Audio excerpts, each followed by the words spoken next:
আসসালামু আলাইকুম বন্ধুরা। কুরবানি ঈদ উপলক্ষে কিছু শপিং করলাম। যেহেতু একটা কুরবানি ঈদ শাড়ি নিতে হয়, এর জন্য শাড়ি নিলাম। আর একটা থ্রি পিস নিয়ে আসছি পুলিশ প্লাজা মার্কেট থেকে। আপনাদের সাথে শেয়ার করছি আমার থ্রি পিসটা বের করতেছি। সবাই বলবেন কেমন হলো থ্রি পিসটা। এটা হচ্ছে কামিজটা, এটা এখানে এটা 4 পিস, আর এটা হচ্ছে উন্নাটা, এটা হচ্ছে উন্না, আর এটা হচ্ছে সেলোয়ার। আর ইনারের কাপড় এর সাথে দেওয়া আছে, যেহেতু 4 পিস দেয়া থাকে। সবাই একটু বলবেন কেমন হলো। এটা হচ্ছে আর কি থ্রি পিসের লুক, ছোট ছোট কাজ করা আছে পুরোটাই। এটা নিচের দিকেও আছে।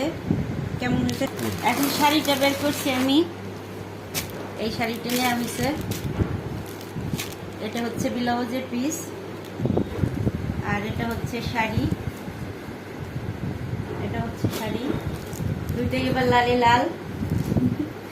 ঈদ মানে আনন্দ না, 2 কালার আছে। এটা যেহেতু 2 কালার আছে, এখানে খুলে দেখানো যাচ্ছে না। এটা মাঝখানে থাকবে আর এটা সাইডে থাকবে কুচিতে। কেমন হলো সবাই একটু বলবেন। ব্লাউজের ইটা কই, হাতাতে লাগাতে হবে। সবাই আমার শপিং দেখে কেমন হয়েছে একটু বলবেন। এটা শুধু আমার কুরবানি ঈদ উপলক্ষে, এটা আমার। ওদেরটা দেখাবো পরে, ওদেরটা বাকি। সবাই ভালো থাকবেন, সুস্থ থাকবেন, সবার জন্য অনেক অনেক দোয়া রইল। সবাই বলবেন শপিং কেমন হইলো।